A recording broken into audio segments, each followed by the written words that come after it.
उत्तर प्रदेश में कृषि की विविधता, उत्तर प्रदेश में कृषि की विविधता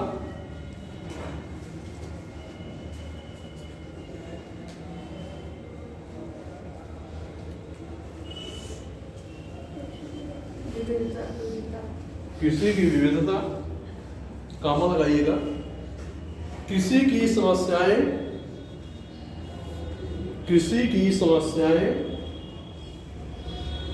एवं उनका समाधान।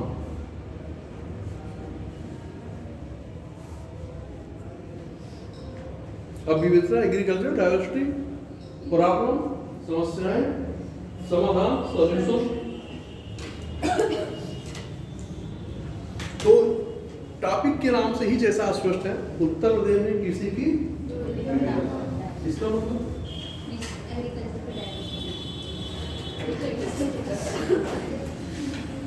विविधता का मतलब कि कई चीजों को क्या करना है, उत्पादित करना, प्रोडक्शन करना है। अब ये है कि कई प्रकार की आप करोगे, उसमें बहुत सारी व्यापारिक स्तर पे क्या होगी, उस समस्या का क्या किया जाएगा, समाधान किया जाएगा।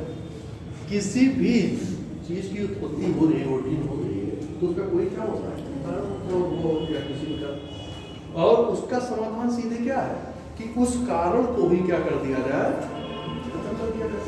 अगर उस कारण को हमने खत्म कर दिया, समाधान क्या हो गया, समाधान वही हुआ। जैसे मान लीजिए किसी को जो है ठंडी लग रही है, ठंडी लगने के लिए, ठंडी से बचाव के लिए क्या है, शरीर को क्या कह रहा है, गर्म किया जाए। कोई माध्यम हो सकता है, माध्यम तो कोई हो सकता है ना, चाहे कपड़े के द्वारा, चाहे आग के द्वारा, चाहे विद्युत के द्वारा, किसी भी रूप में क्या कर रहे हो कि उस समस्या का तो कारण क्या हो गया, खत्म हो गया। आपको क्या लग रही थी, ठंडी लग रही थी, अब वो क्या हो गई, ठंडी। आपको प्यास लगा तो किसकी जरूरत है, पानी। पानी आपने पी लिया, पानी आपने ले लिया, तो समस्या क्या हो गई। तो कहने का मतलब कि जो प्रॉब्लम है, अगर उसको हम खत्म कर दें या जो कारण है उसको समाप्त कर दें, तो समाधान हो गया, नहीं हो गया। तो उस कारण को ही खत्म कर दिया जाए। तो यहाँ कृषि की विविधता की बात की जा रही है। इसका मतलब कि एक से अधिक फसलों का प्रोडक्शन। अगर एक से अधिक फसलों का प्रोडक्शन होगा तो क्या होगी, उत्पादन अधिक होगी, आय की अनिश्चितता कम होगी। आय की अनिश्चितता, मान लीजिए आपने एक फसल लगाया, मान लीजिए रोग से प्रभावित हो गया, सूखा हो गया, है ना, तो क्या हो गया, आपकी जो आगे आय होनी थी, जो लाभ होना था, एक ही प्रकार की आपने फसल लगाया, तो सब क्या हो गया, खत्म हो गया। मान लीजिए उसी में आपने कई प्रकार के लगाए हैं, तो मान लीजिए कई प्रकार के आपने फसलों का उत्पादन किया, कुछ नकदी फसलों का, कुछ खाद्यान्न फसलों का। तो मान लीजिए चलिए खाद्यान्न फसल प्रभावित हो गए, नकदी फसल से आपकी आय हो। तो कहने का मतलब ये हुआ कि आज की अनिश्चितता जो है क्या होगी, कुछ कम होगी, और नुकसान भी क्या होगा, ऐसा तो नहीं है कि जिसमें मान लीजिए कि किसी एक फसल में लगे तो वही रोग दूसरी फसल में भी लग जाए, ऐसा तो है नहीं कि ऐसा है। मान लीजिए किसी को बुखार हो गया, किसी ठंडी लगे, तो क्या सबको ठंडी लगे, नहीं होता। तो इसलिए हर जगह जैसे इतने लोग बैठे हो, सब में विविधता है, नहीं है, ये सब एक जैसे सवाल ही नहीं उठता।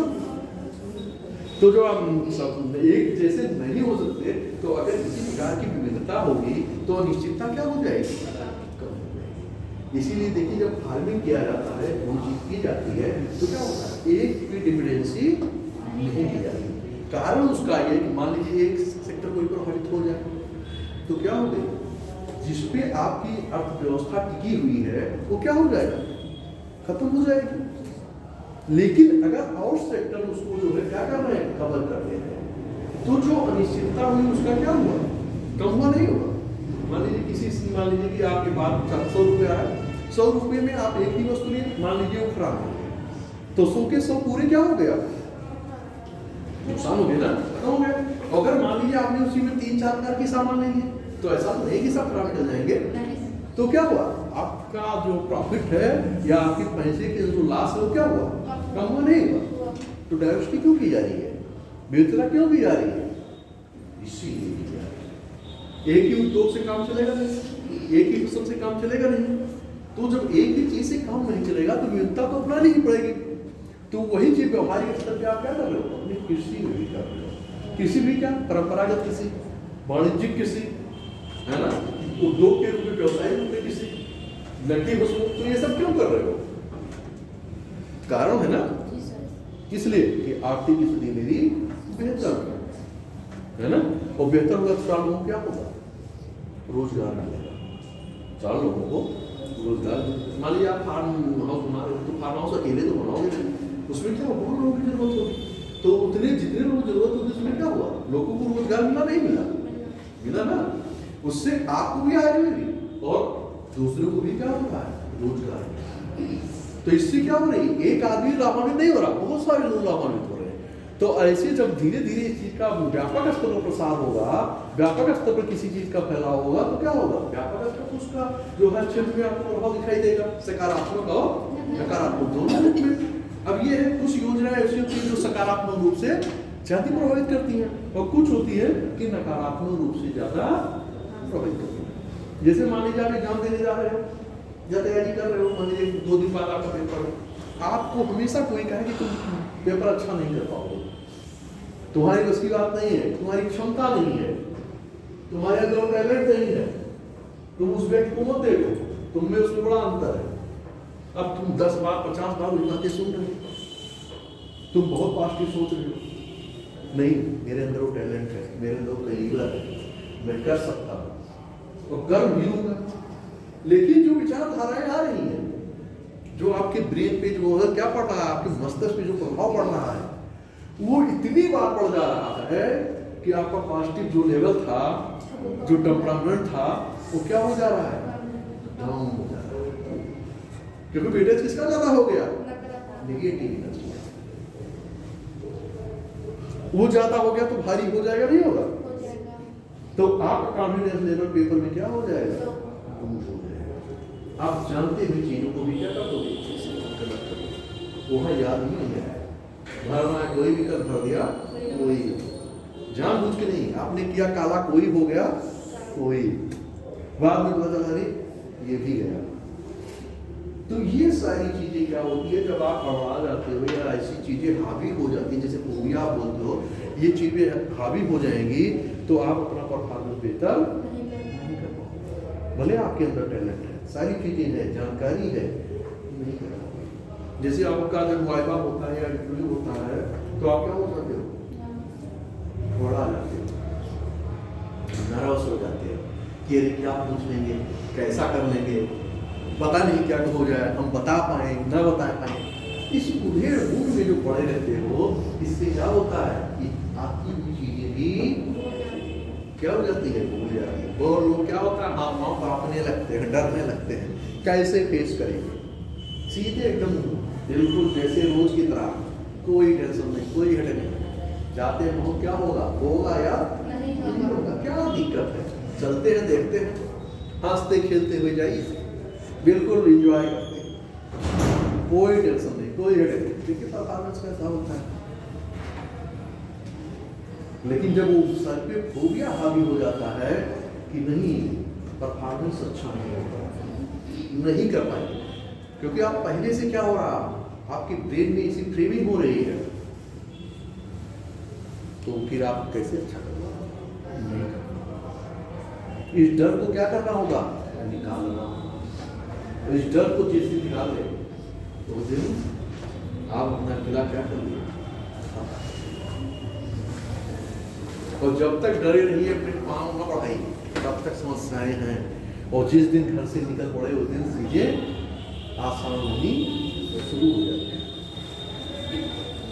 तो इसलिए किसी भी चीज पे डरिए, डट के सामना करने का कोशिश करिए। ऐसा नहीं कि कोई गलत चीजों पर डट के सामना करो कि सबने कहा था डट के सामना करो, ऐसा नहीं। कि जो चीजें हो उस आधार पे उसका मूल्यांकन करिए और इन आधार पे अपने टेम्परामेंट को चलिए लिखिए इसमें थोड़ा विविधता क्या हम इसमें जो है लिखते चलिए, हम बताते चलेंगे, है ना।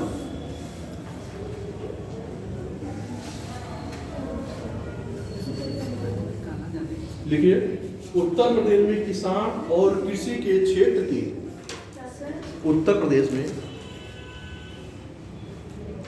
किसान और कृषि के क्षेत्र की, उत्तर प्रदेश में किसान और कृषि क्षेत्र की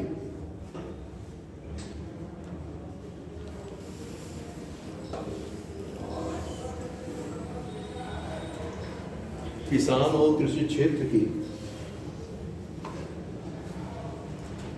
समस्याओं एवं चुनौतियों, समस्याओं एवं चुनौतियों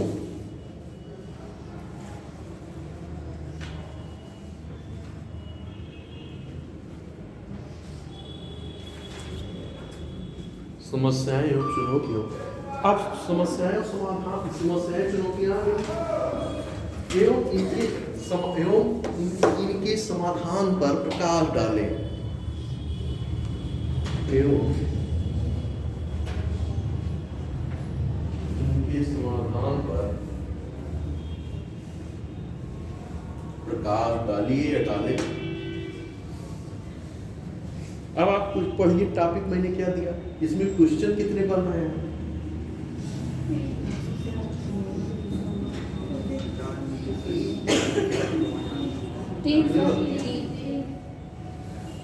और भी बन सकते हैं।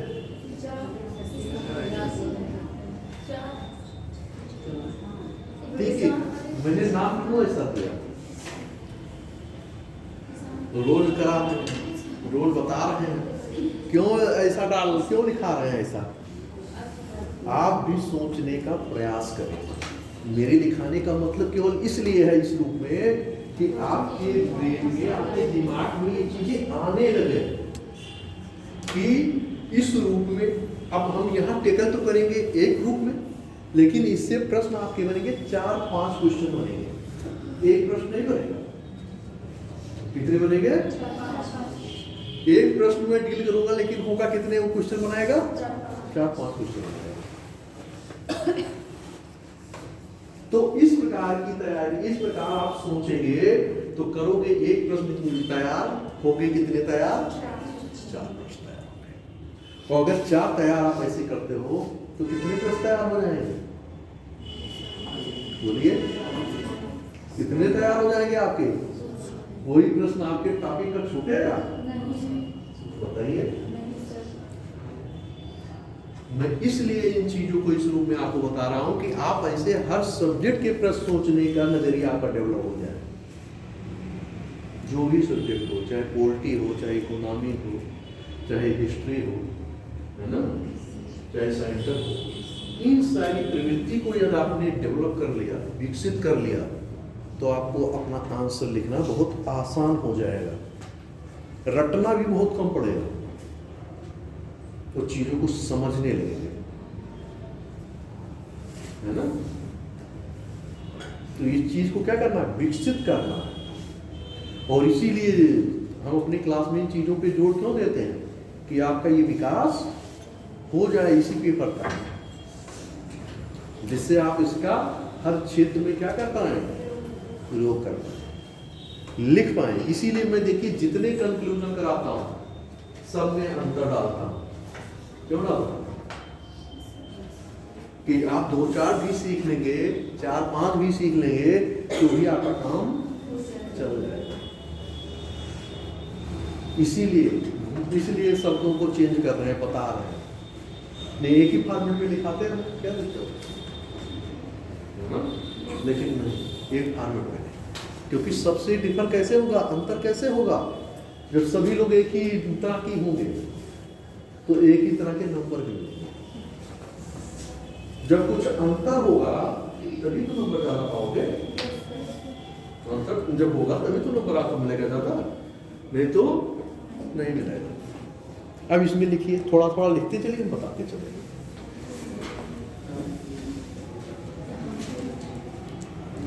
उत्तर प्रदेश की लगभग 2/3 जनसंख्या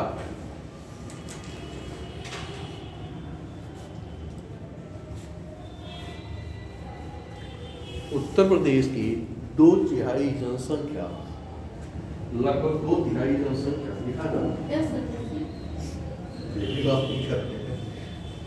उत्तर प्रदेश की लगभग 2/3 जनसंख्या कृषि पर या कृषि क्षेत्र में प्रत्यक्ष या अप्रत्यक्ष रूप से, प्रत्यक्ष या अप्रत्यक्ष रूप से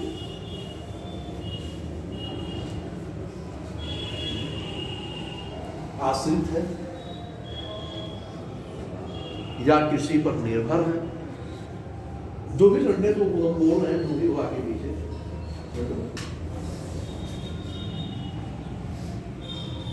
अब आप ये चीज समझ रहे हैं कि हमारे प्रदेश की जनसंख्या किस पे अधिक से अधिक आश्रित है? कृषि पे। तो उसका व्यवसाय भी वही होगा, उसके आय का स्रोत भी वही होगा। तो अगर कृषि पे आश्रित है तो कृषि पे जब आश्रित होगी तो विविधता यदि नहीं होगी तो आय कैसे बढ़ेगी? प्राप्त अगर फसलों से आय नहीं बढ़ेगी। अगर आय नहीं बढ़ेगी तो आपका जीवन स्तर कैसा होगा? बेहतर नहीं होगा। और जब आय बढ़ेगी तभी तो जीवन स्तर बेहतर होगा। पता चल रहा है कि 2 बच्चों हैं, यदि 1 बच्चे हैं, फीस देने के लिए पैसे नहीं है, कहाँ से पढ़ाई होगी?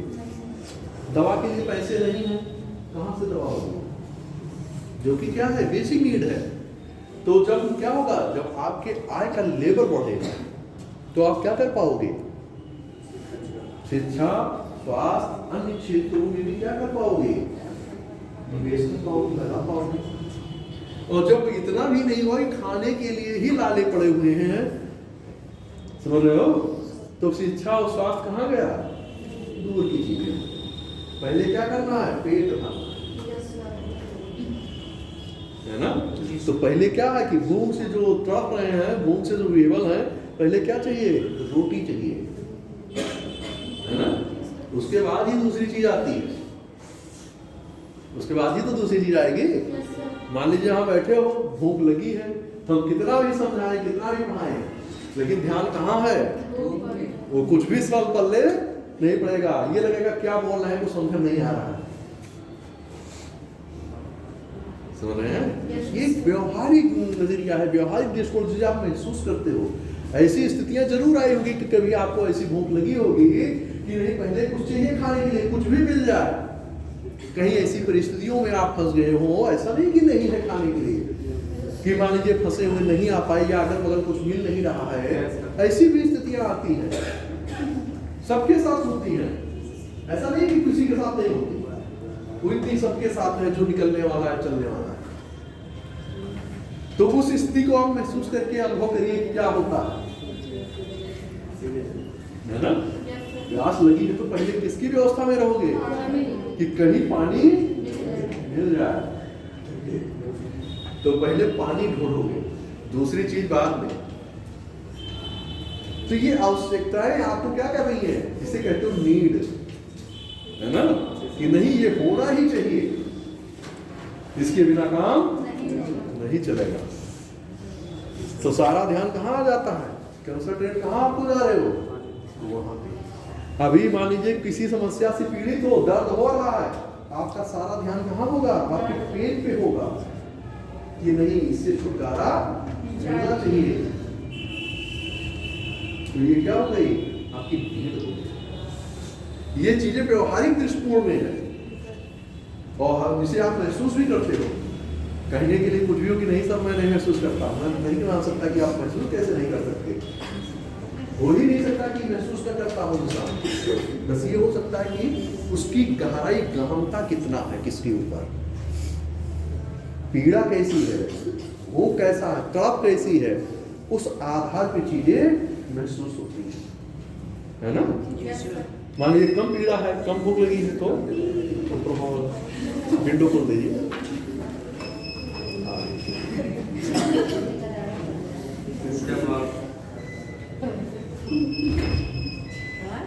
उधर भी विंडो खोल दीजिए आप लोग।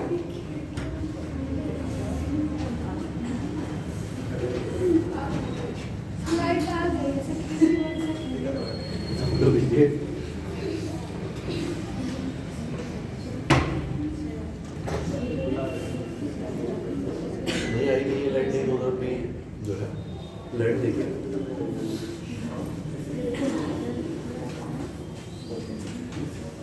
कहां तक लिखा कि निर्भर करती है, नीचे लिखिए किसी एवं समवर्गीय क्षेत्र को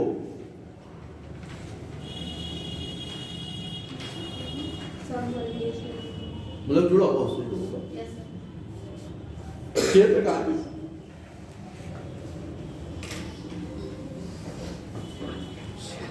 सकल राज्य घरेलू उत्पाद में सकल राज्य घरेलू उत्पाद में कितना % कंट्रीब्यूशन है?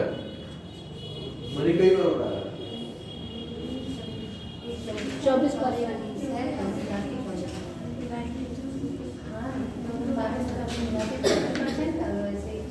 कितना % है?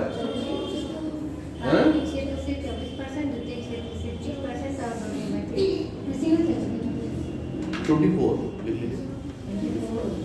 सकल घरेलू उत्पाद का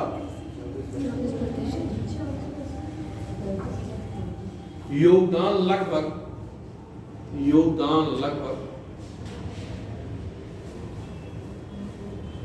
24%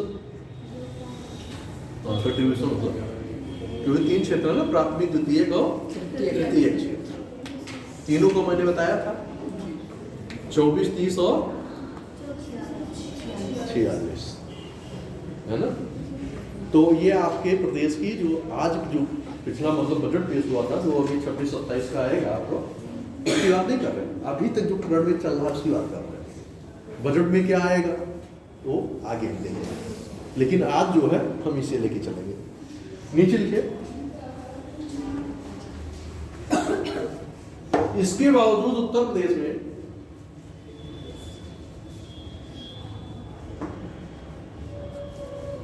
ये आपको देखने में हो सकता है कि आपके क्वेश्चन का आकार थोड़ा बड़ा हो जाए, लेकिन जब आप 4 क्वेश्चन के स्पेस में चलोगे तो आपका आकार बहुत एक क्वेश्चन के पर्सपेक्टिव में आप देखोगे तो बड़ा दिखेगा, लेकिन जब 4 प्रश्न को लेके चलोगे तो आप क्वेश्चन आपका बहुत छोटा दिखेगा, है ना। नीचे लिखिए इसके कितने, क्या लिखा आप लोगों ने? उत्तर प्रदेश में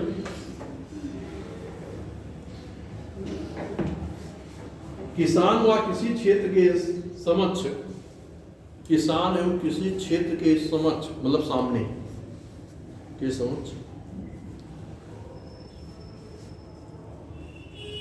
के समक्ष विभिन्न समस्याएं एवं चुनौतियां विद्यमान हैं। विभिन्न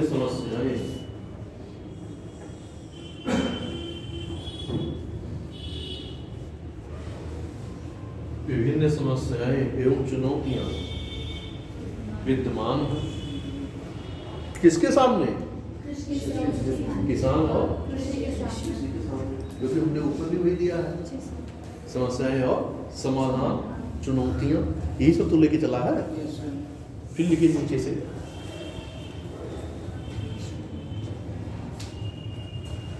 जिनके निवारण से, अब यहां निवारण मतलब निदान, निवारण से ही किसी क्षेत्र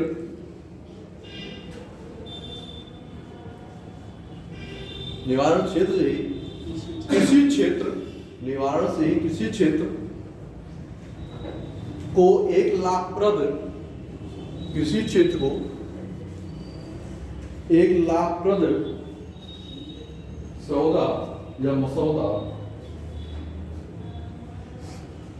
बनाया जा सकता है, सौदा बनाया जा सकता है।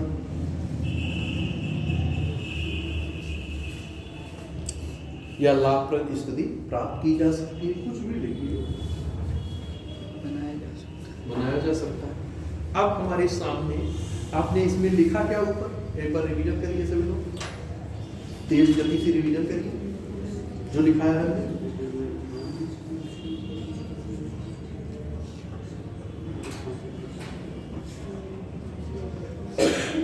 करिए, हम किसी से पूछ सकते हैं, किसी लड़का या लड़की से, किसी से भी पूछ सकते हैं, और जिससे पूछेंगे वही बोलेगा, ये नहीं कि सभी लोग बोल रहे हो।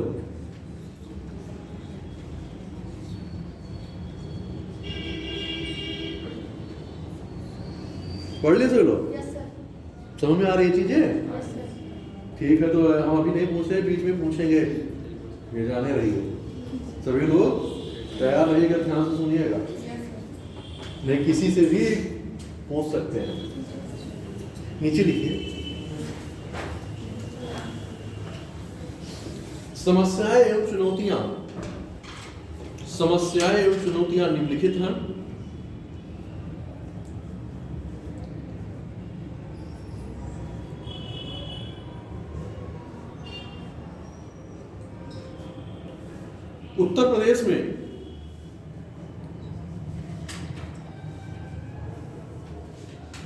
उत्तर प्रदेश में सीमांत कृषकों की अधिकता से उत्तर प्रदेश में सीमांत कृषकों की अधिकता से क्या होगा? सीमांत कृषक का मतलब क्या समझ रहे हो? छोटे किसान। 1 एकड़ से लेके 5 करोड़। एकड़? एकड़ कितना होता है? हेक्टेयर कितना होता है? 1 एकड़ में लगभग 2 बीघे। नहीं 4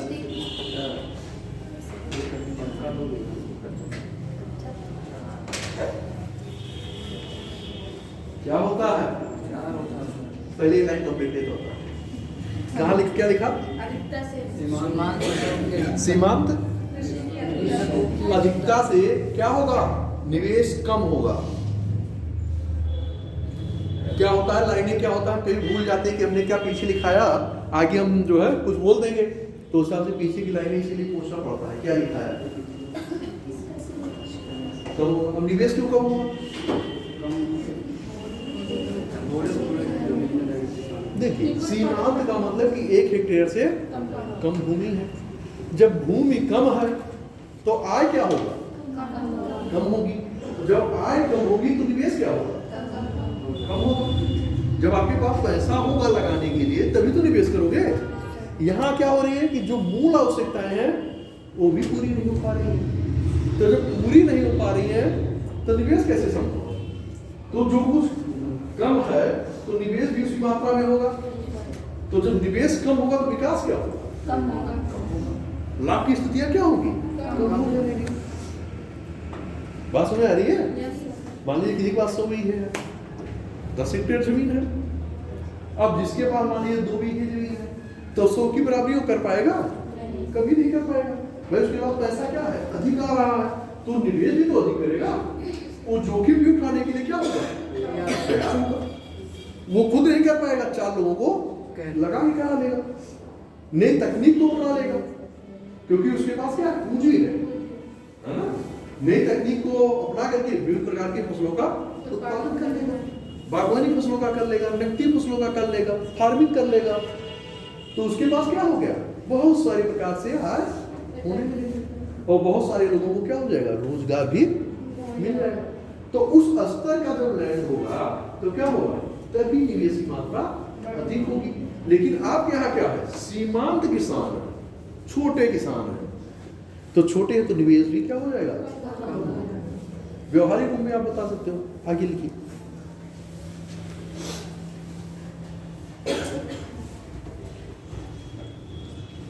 जिससे सदैव निम्न उत्पादकता बनी रहती है।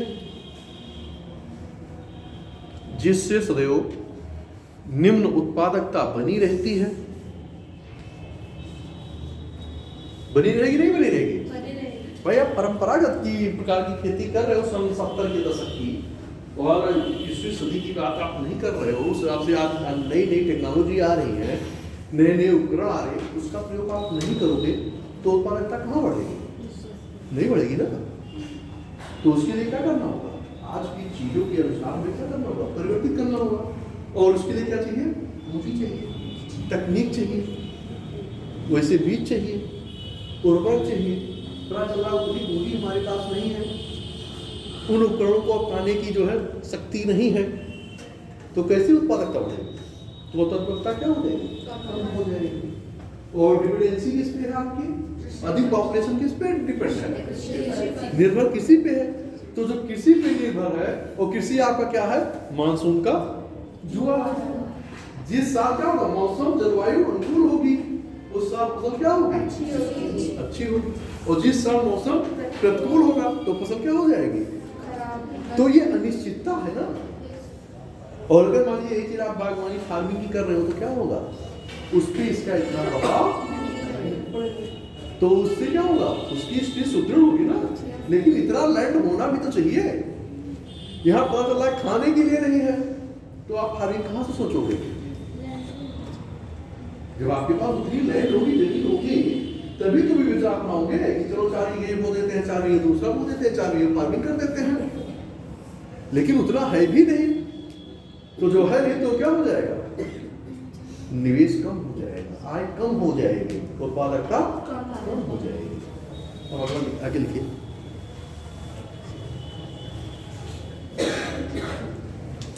इसके अतिरिक्त किसान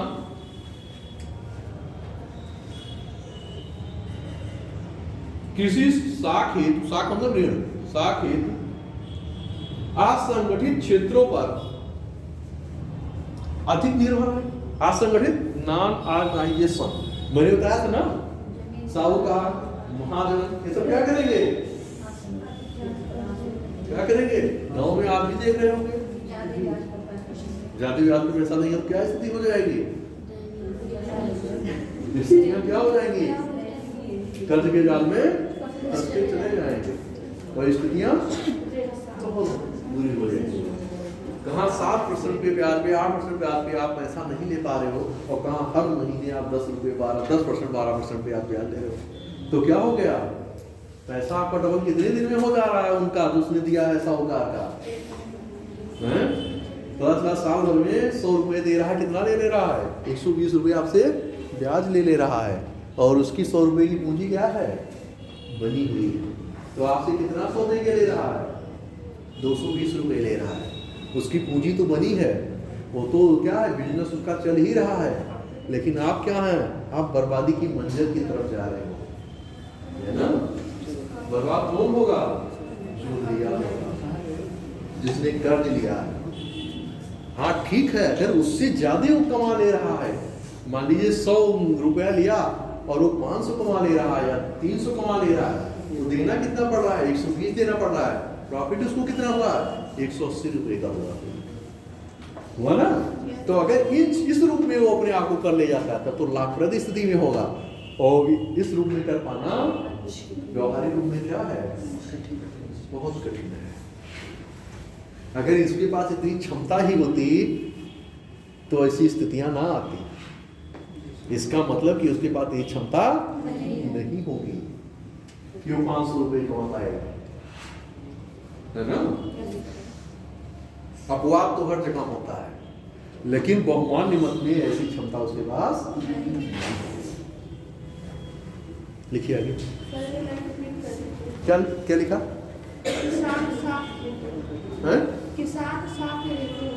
लिखिए आगे, साख हेतु असंगठित क्षेत्र पर, साख हेतु मतलब ऋण हेतु असंगठित क्षेत्र पर अधिक निर्भर होगा। ये बोला आपने ना,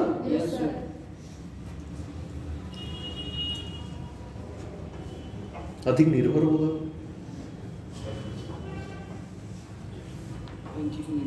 आगे लिखिए अगले लाइन में, उत्तर प्रदेश के किसानों को, उत्तर प्रदेश के किसानों की कमजोर आर्थिक स्थिति का कारण, कमजोर आर्थिक स्थिति का कारण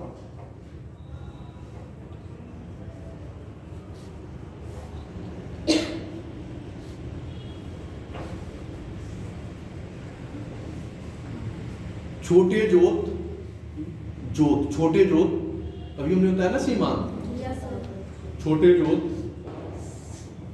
तथा अशिक्षा भी है।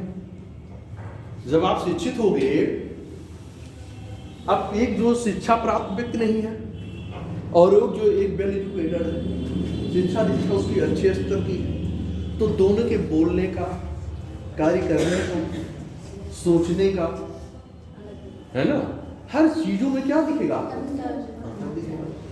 मैंने अभी इन सारे क्षेत्रों पे पिछले क्लास में बहुत डिटेल में चर्चा की है ना?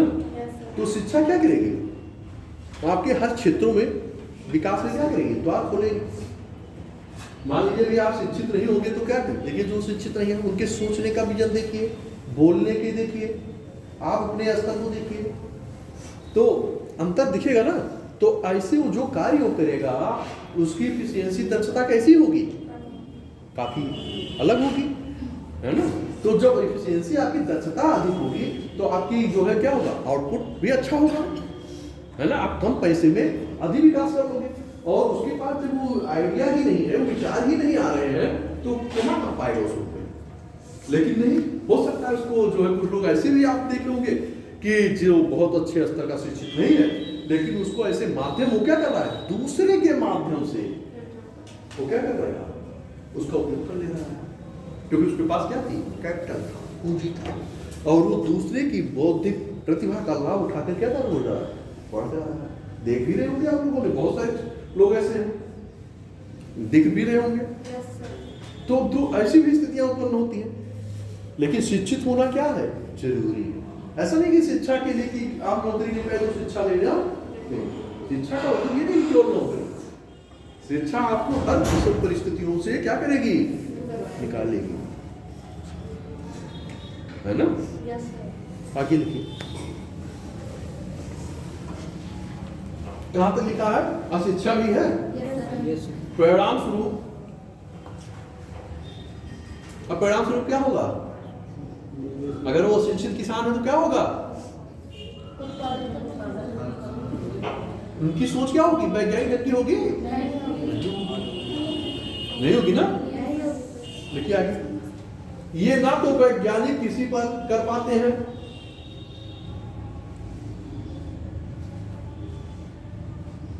ना ही सरकार द्वारा संचालित, मतलब सरकार के द्वारा चलाई जाती है, ना तो सरकार के द्वारा संचालित योजनाओं, संचालित योजनाओं, कृषि बीमा, क्या सर? कृषि बीमा, एग्रीकल्चर इंश्योरेंस, कृषि बीमा, मृदा कार्ड, मृदा कार्ड, हाँ मिट्टी, सॉयल, मृदा कार्ड इत्यादि का लाभ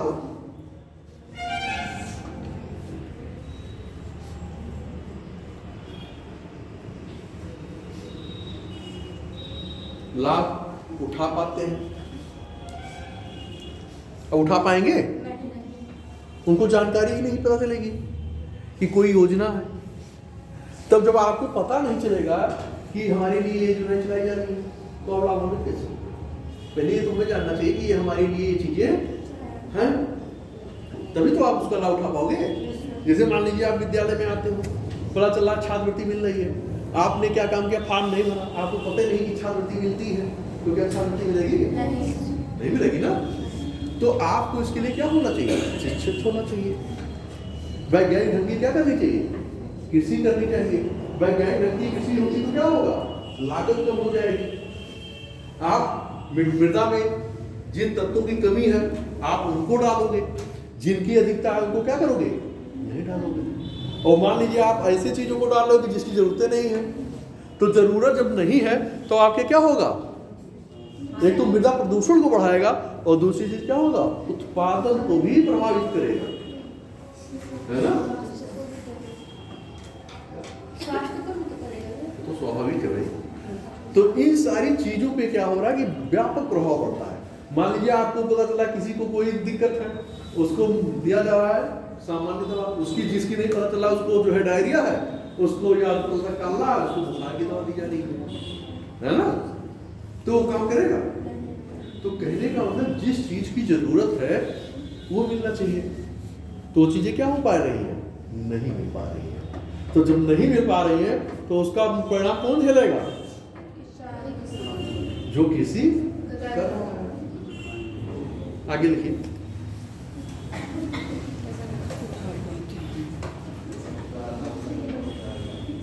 उत्तर प्रदेश में क्षेत्रगत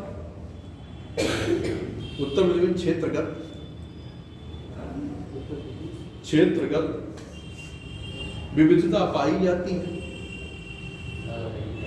नहीं पाई जाती? किसी क्षेत्र की मृदा क्या होगी? उपजाऊ होगी, और किसी क्षेत्र की मृदा क्या होगी? उपजाऊ नहीं होगी। तो दोनों क्षेत्रों की जो उत्पादकता क्या होगी? अंतर आएगा ना। कहीं कम लागत में अधिक पैदा हो जाएगा और कहीं अधिक लागत में कम पैदा हो जाएगा। जैसे आप किसी परीक्षा के लिए आए हैं, हो सकता है किसी का लेवल योग्यता का कम हो, उसका चयन हो जाए, और कोई उससे बहुत अधिक योग्य हो, उसकी क्षमता भी है, फिर भी उसमें सिलेक्शन नहीं पाया। ऐसा भी तो देखा होगा। बहुत सारे लोग मिलते हैं। तो देखिए अंतर दिख रहा है कि नहीं दिख रहा है? तो ये क्या है? विविधता है। कहाँ क्या है? विविधता। जैसे मान लीजिए आप लोग एग्जाम दे रहे हो सकता है कि आप उससे बेहतर आंसर लिखते हो अपने परीक्षा के लिए, आपकी जानकारी का लेवल भी अच्छा है, लेकिन पता चला कि वो फर्स्ट डिवीजन पास हो गया, आप सेकंड डिवीजन आ गए। ऐसा भी हो, बहुत सारे बच्चे आपके साथ होंगे, है ना, कि उसमें वो तो कभी पढ़ने भी नहीं आता और नंबर उसके हमेशा क्या है? अच्छे आते हैं। तो क्या उसका लेवल ये होगा? लेकिन फिर भी क्या है? परफॉर्मेंस, उसका आउटपुट क्या हो रहा है? उपलब्धि क्या है?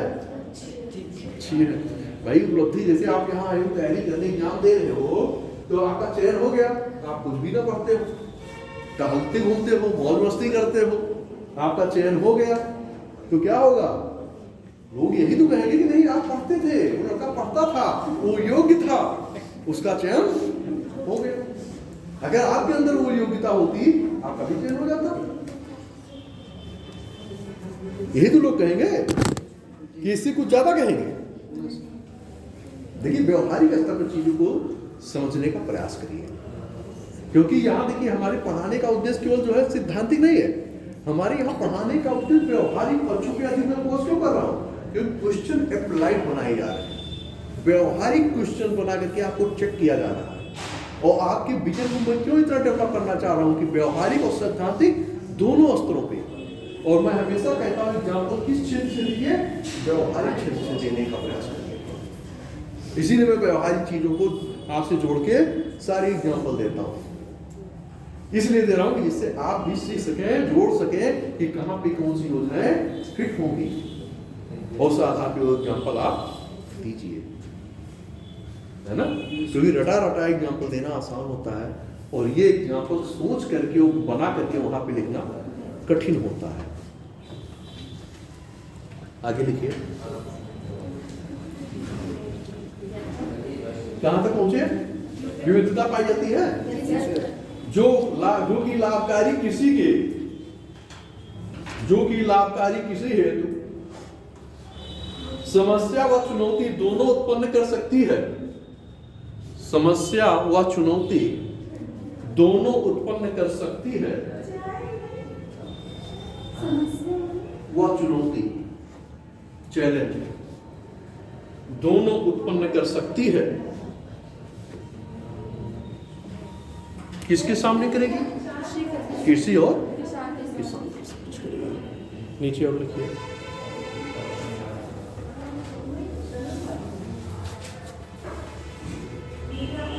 जैसे पूर्वी उत्तर प्रदेश में या पूर्वी उत्तर प्रदेश में, उसी में जोड़ के लिखेगा, जैसे पूर्वी उत्तर प्रदेश में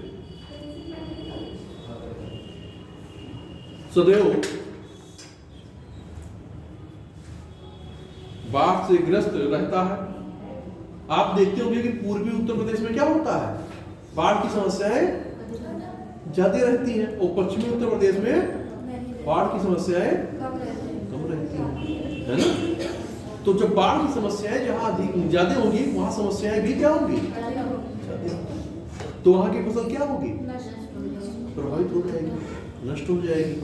वो बहुत अच्छा लागत लगा करके किया है, उसकी लागत क्या हो जाएगी? खत्म हो जाएगी। बहुत ठीक है, बहुत मेहनत किया था, बहुत पूंजी लगाया था, बहुत मेहनत किया, सारी चीजें अच्छी की, लेकिन ये क्या हुआ? प्रकृति ने क्या काम कर दिया? बाढ़ की स्थिति पैदा कर दी। अब बताइए, बाढ़ की स्थिति पैदा होगी तो उसमें उसका क्या दोष है? नहीं है ना। तो ये अनिश्चितता भी नहीं हुई। आपने बहुत अच्छा सोच लिया कि ये ठीक है, मैंने ये लगाया मुझे एप्पल मिलेगा, लेकिन क्या हुआ? फल लगने ही नहीं पाए। फल क्या हुए? लगने ही नहीं। जो लगे नहीं तो मिलेगा कहां से? तो इसीलिए क्या होगा? अनिश्चितता किसी क्षेत्र में क्या रहती है? बनी रहती है। अनिश्चितता जो है बनी रहती है। आगे लिखिए। दक्षिणी पश्चिमी उत्तर प्रदेश, नीचे दक्षिणी पश्चिमी उत्तर प्रदेश में बीहड़ क्षेत्र की अधिकता पाई जाती है। दक्षिणी पश्चिमी उत्तर प्रदेश में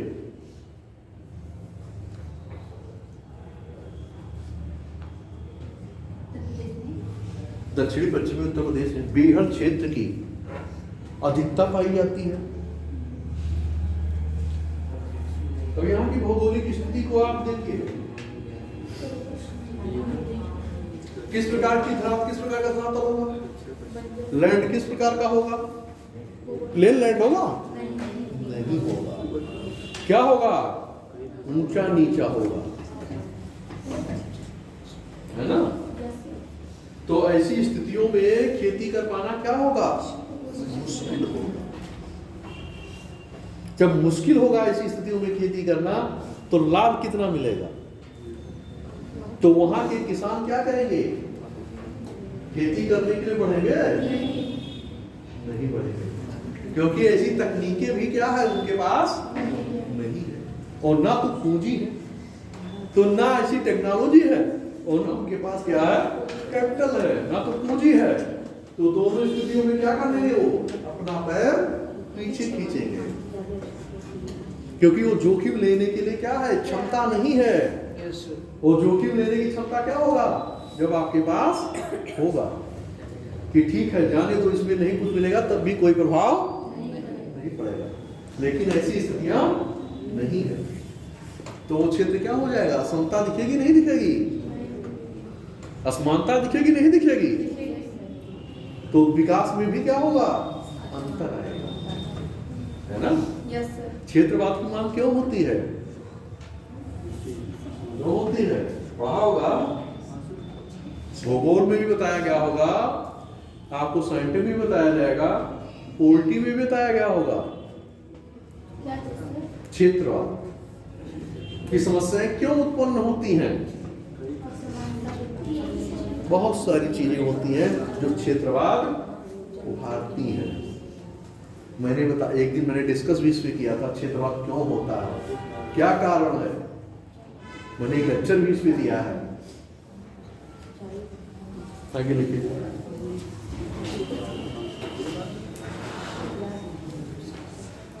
तो वही बुंदेलखंड क्षेत्र,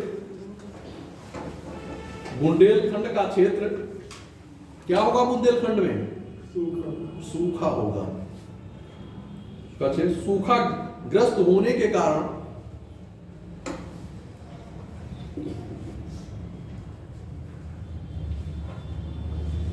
सूखाग्रस्त होने कारण निम्न उत्पादकता होगी, निम्न उत्पादकता होगी।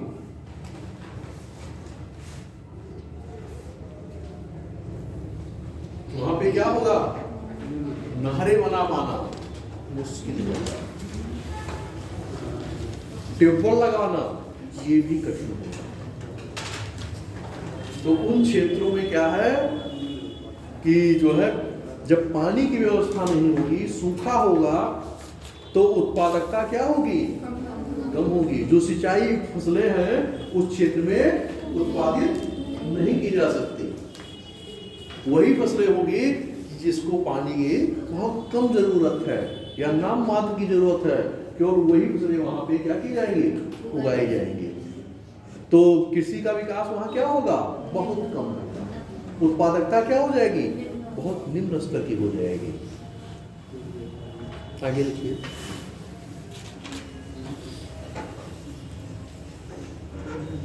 नीचे लिखिए। कृषि क्षेत्र में उपयुक्त समस्याओं, क्षेत्र में उपयुक्त समस्याओं और चुनौतियों से निपटने के लिए समाधान के सुझाव हमने जोड़ा था आगे ना, क्वेश्चन जो लिखा था ऊपर यस सर। कि क्या सुझाव दोगे।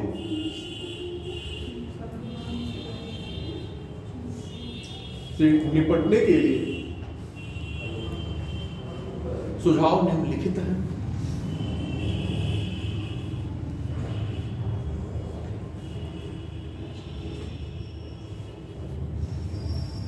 अब क्या सुझाव आप दे सकते हो, कुछ आप लोग भी एक आध दो बताइए, इसमें सोच विचार करके।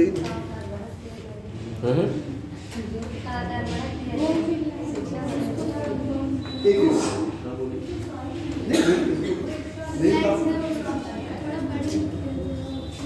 बड़े लैंड की उपलब्धता नहीं है तो बड़े कहाँ से करोगे, लैंड की उपलब्धता उतनी नहीं है तो अब बड़ा कहाँ से, जो सरकार के द्वारा योजनाएं चलाई जा रही हैं तभी तो उसका लाभ उठाएगा। आगे लिखिए दूसरा।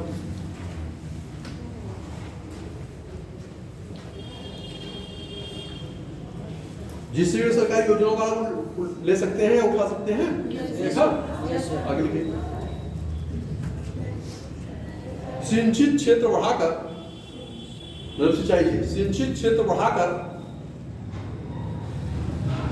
सिंचित क्षेत्र बढ़ाकर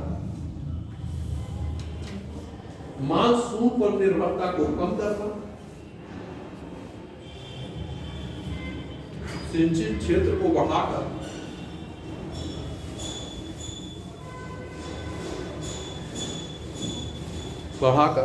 मानसून पर निर्भरता को कम करना। अगर सिंचाई की व्यवस्था क्या हो गई तो क्या होगा, वर्षा भी क्या होगी तो किसान क्या करेगा, वर्षा आधारित फसलों का उत्पादन क्या करेगा, करना शुरू कर देगा। और जब वर्षा आधारित फसलों का उत्पादन शुरू कर देगा तो उसकी उत्पादकता क्या होगी, बढ़ेगी ना। पहले पता चला पानी की व्यवस्था नहीं है, फसल लगा देगा तो क्या होगा, सूख जाएगी। तो जो उसने लगाया वो भी चला गया, पता चला उसके बाद 10,000 रुपये था, 10,000 रुपये मिलना था, बचना था, पता चला वो भी लगा के क्या कर दिया, खत्म कर दिया। तो क्या मिलेगा, कुछ मिलेगा।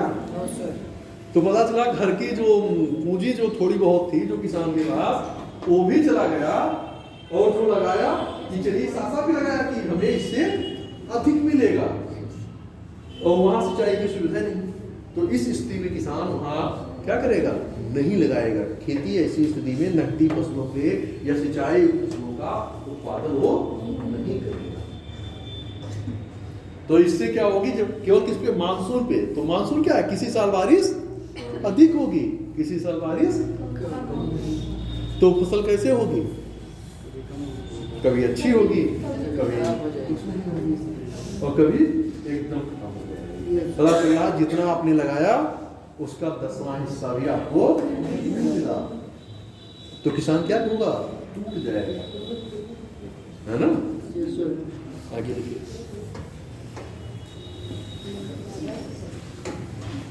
आपदाओं के प्रकोप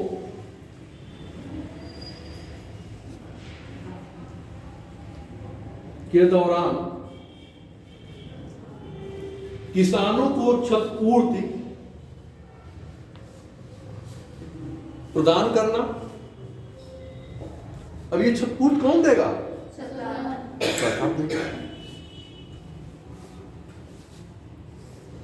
तो इसके लिए किसान क्या करेंगे, क्या करेंगे, बोलिए, फसल बीमा करवाना। नहीं, किसान अगर आपको छूट मिलेगी क्या, नहीं मुआवजा तो ठीक है कि जो मिलेगा वो सही है। देखिए ऐसी स्थितियों में किसान क्या करेगा, जोखिम उठाने के लिए आगे बढ़ेगा, रिस्क लेगा कि हम क्या करेंगे, बोलते हैं नहीं होगा किसके, आपदा से, प्राकृतिक आपदाओं से, तो हमें क्या हो जाएगा, जो हमने किया है उसकी भरपाई कौन कर देगा, सरकार कर देगी। तो वो क्या होगा, तो जोखिम उठाने से वो डरेगा नहीं। क्या करेगा कि जोखिम उठाने से नहीं डरेगा। नहीं पता चला कि जो लगाया वो क्या हुआ, घर से भी चला गया, लेकिन वो क्या कर रहा है कि सरकार के द्वारा अगर ऐसी व्यवस्था सुनिश्चित की जाती है कि नहीं आपको इसका नुकसान जो हुआ है हम उसकी भरपाई करेंगे। अभी मान लीजिए आप कहीं जा रहे हो, आपसे कहा जाए कि ठीक है जो आपका खर्चा वर्चा लगेगा, जो नुकसान होगा उसकी भरपाई हम करेंगे, तो आप डरोगे? नहीं डरोगे। चलो जो नुकसान होगा क्या होगा, मुझे उसका मिल जाएगा। तो इस आधार पे अगर ऐसी व्यवस्थाओं को किया जाए या ऐसी व्यवस्थाओं को लाभ प्रदान हो तो किसान क्या करेगा, आगे बढ़ चढ़कर इसमें हिस्सा लेगा। इससे क्या होगी, स्थिति बेहतर होगी, है ना। आगे देखिए,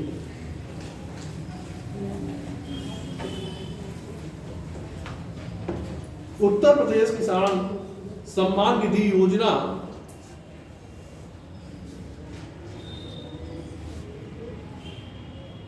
के माध्यम से किसानों को आय प्रदान करना। किसान सम्मान निधि तो सभी लोग जानते होंगे ना, जो 2000 रोकड़ा आता है 4 महीने में। 3 महीने में कैसे आएगा, जब 3 ही बार आपको किस्त मिलती है तो 3 महीने में कैसे, 6 आता है। 6000 तो कितना 3 बार कमाते हो, बताइए। 3 ही बार तो मिलता है कि 4 बार मिलता है, बोलिए। 3 बार आता है ना, 2000 तो कितने महीने हुए, 4 मंथ। एक वर्ष में कितने मंथ होते हैं, कितने महीने, 12 होते हैं ना।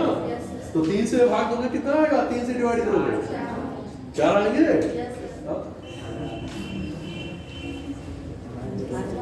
तो कहने का मतलब, तो आपके किसान 6000 जो किसान सम्मान निधि दी जा रही है उससे किसानों का कि जिससे क्या हो, भला हो।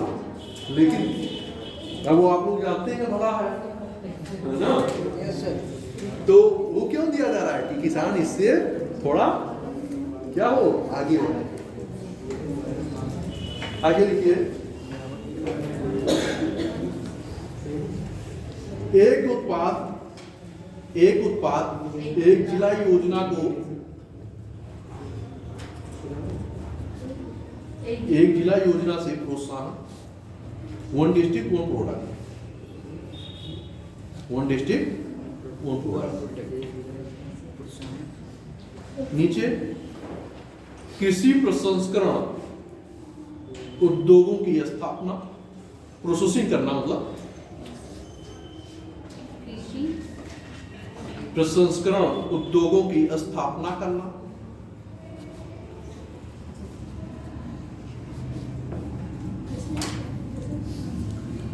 उद्योगों की स्थापना करना किस तरह का, ये समझे नहीं इस लाइन। किसको, इस लाइन का मतलब कृषि प्रसंस्करण, जैसे मान लीजिए कोई फसल लगाएंगे है ना, तो उसकी व्यवस्था की जाए, प्रसंस्करण किया जाए, इकट्ठा किया जाए, उसको मॉडर्नाइजेशन किया जाए, है ना, और उससे उत्पाद बना करके या उस व्यवस्था को आगे क्या किया जाए, बढ़ाया जाए। जैसे मान लीजिए सब्जी है, फल है ना, तो इसको क्या किया जा रहा है, ऐसा तो नहीं जैसे आज खेत से टूट रही है तो आज ही वहां पहुंच जा रही है, वहां से क्या हुआ कि खेत से सब्जी तोड़ी गई या फल तोड़ा, वो कहाँ जाएगा, नजदीक के मंडी में जाएगा। फिर वहां से आप देखते हो कि मोम और सही बना लगाया जाता है, जैसे किया जाता है कि जिससे उसके सड़ने की स्थिति क्या हो जाए, रासायनिक क्रिया की गति कम हो जाए, जिससे वो चीजें क्या हो जाए कि अधिक समय तक सुरक्षित रखी जा सके। तो मान लीजिए कि कोई सब्जी मान लीजिए पश्चिम बंगाल में हो रही है, वहां से वो मान लीजिए दिल्ली पहुंच रही है, दिल्ली से लखनऊ आ रहा है, एक प्रकार मतलब, तो इसमें टाइम लगेगा ना, पता चला जब तक ये रास्ते में ये चीजें क्या हो गई, खराब हो। और ये सारी चीज क्या होती है, अति अल्पकालीन बाजार। क्या होता है, अति अल्पकालीन बाजार, क्योंकि इनके खराब होने की गति क्या है, बहुत तेज है, बहुत जल्दी खराब हो जाती है। तो जब हम प्रसंस्करण कर लेंगे, है ना, तो इन चीजों का क्या करेंगे, बढ़ा सकते है ना, बात समझ आ रही है। तो इसीलिए इन सारी चीजों को इस रूप में किया जा रहा है। नहीं पता चलेगा कि रास्ते में ये चीजें क्या हो गई, खत्म हो गई। तो किसानों को क्या मिलेगा, किसान को जान ही रहे हो, किसान के खेत से कितना मिलता है उसको, जो वहां पे स्थानीय लेवल पे खरीदा जाता है उसको कितना मिलता है, और जब आप मंडी से सब्जी जाते हो लेने, या जब ठेले वाले जो सब्जी बेचते हैं वो आप कितना लेके आते हैं, पता चलता है कि अगर यहाँ आपको आलू अगर मान लीजिए 100 रुपए में 7 किलो आज मिल रहा है तो किसान को कितना मिला होगा? कितना मिला होगा? इसे आप व्यवहारिक स्तर पर सोच सकते हैं कि किसान को उसका मूल्य कितना मिला। मान लीजिए कोई फल आ रही है मंडी में या कोई फल आ रहा है तो उसके आने जाने का जो तोड़ा गया, जो इकट्ठा किया गया, जो वहां से गाड़ी के माध्यम से लाया गया, ये सारी लागत भी तो उसी में जुड़ेगी नहीं जुड़ेगी? तो जुड़ने के बाद आप देख लो कितना काट दे रहे हो, कितना दे रहे हो। तो आप ये सोच सकते हो कि अगर इतना हम इतने चरणों के बाद दे रहे हैं तो किसान को कितना मिला होगा। जो वस्तुएं 4 रुपए में आपको यहाँ मिल रही है, इसका मतलब किसान को क्या मिला होगा? 1 रुपए से भी कम मिला होगा। तो उसकी स्थितियां कैसे अच्छी होंगी? क्योंकि उसकी क्षमता नहीं है कि वो डायरेक्ट मंडी में क्या कर सके, अपने सामान को पहुंचा सके। और निकट में क्या है, मान लीजिए हर जगह वो सुविधाएं भी क्या है, उपलब्ध नहीं है कि नियरेस्ट स्थानों पे क्या है, मंडी नहीं है, ऐसी व्यवस्थाएं नहीं है।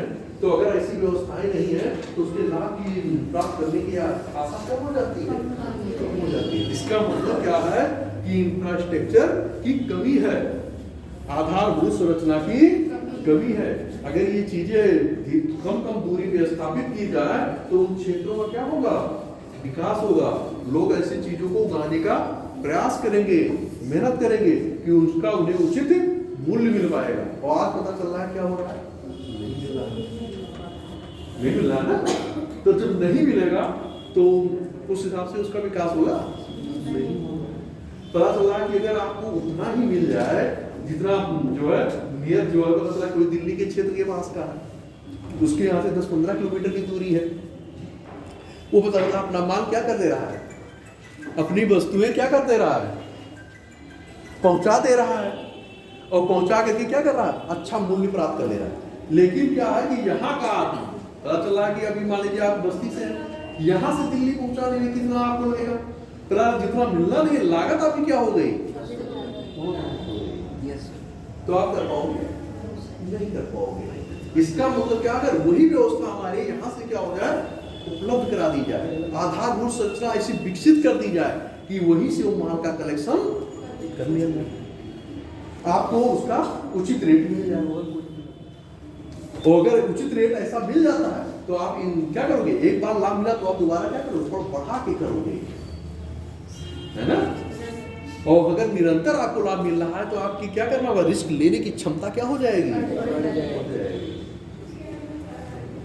इन आधारों पे इन सारी चीजों का काम होता है।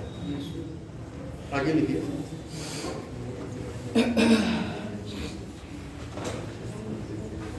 किसान क्रेडिट कार्ड, किसान क्रेडिट कार्ड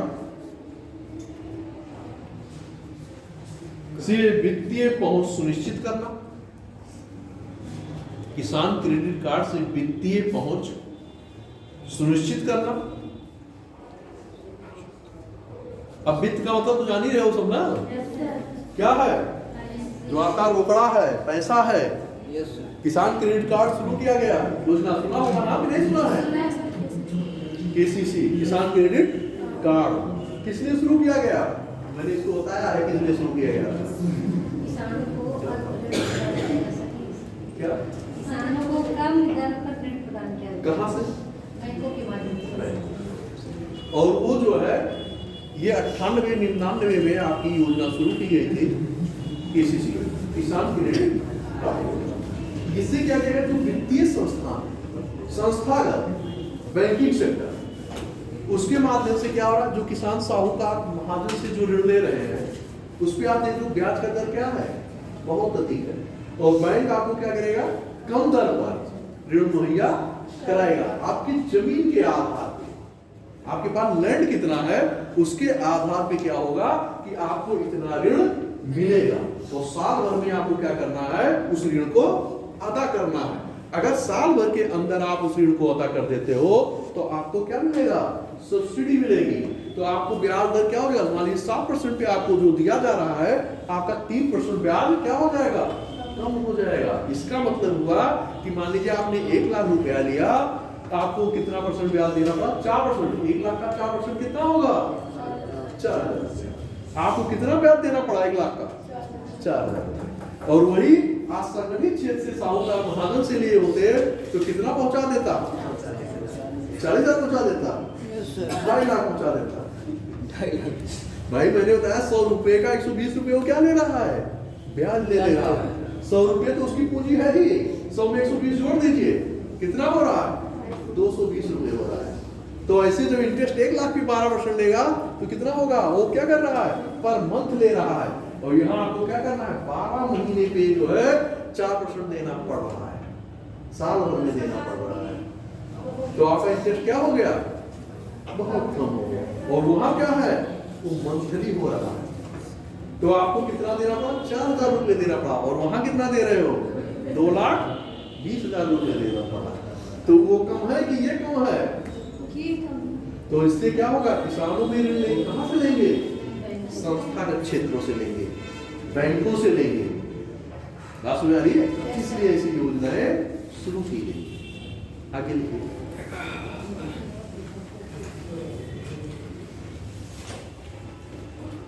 किसानों द्वारा नवीन प्रौद्योगिकी को प्रोत्साहन,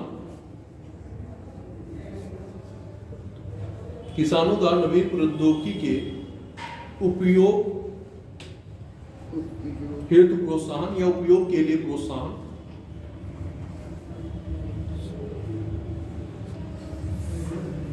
अब नवीन मतलब नई टेक्नोलॉजी, न्यू टेक्नोलॉजी है ना। जब टेक्नोलॉजी आएगी, तकनीक की विकास होगा तो चीजें क्या होंगी? बेहतर होंगी। लागत क्या होगा?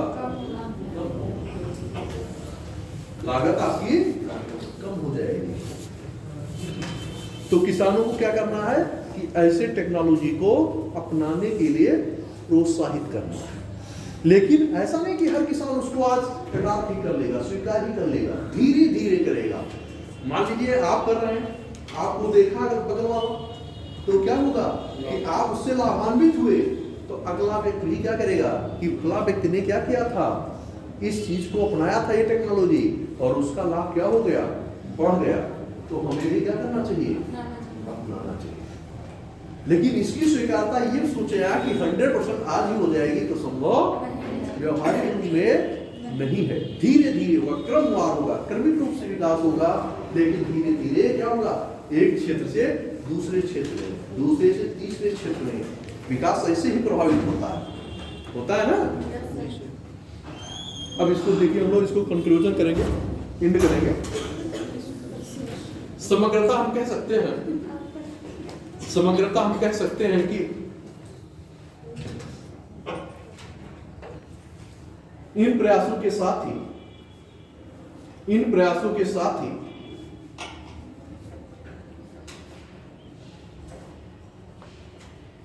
नीतियों का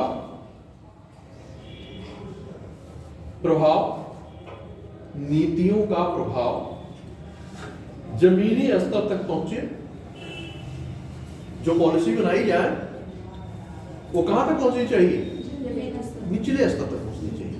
तभी तो जो है सभी लोग उससे लाभ प्राप्त कर पाएंगे। जैसे इंक्लूसिव ग्रोथ, जो है क्या होगा? समावेशी विकास। तो इसमें भी तो होता है कि निचले पायदान पर बैठे हुए व्यक्ति को क्या होना चाहिए? पहुंचने चाहिए लाभ, जमीनी स्तर तक पहुंचे। इसके लिए प्रशासनिक दक्षता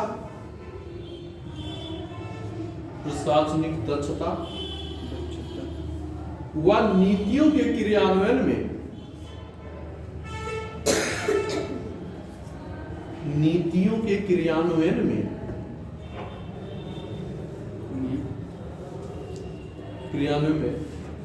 सुधार लाने की आवश्यकता है।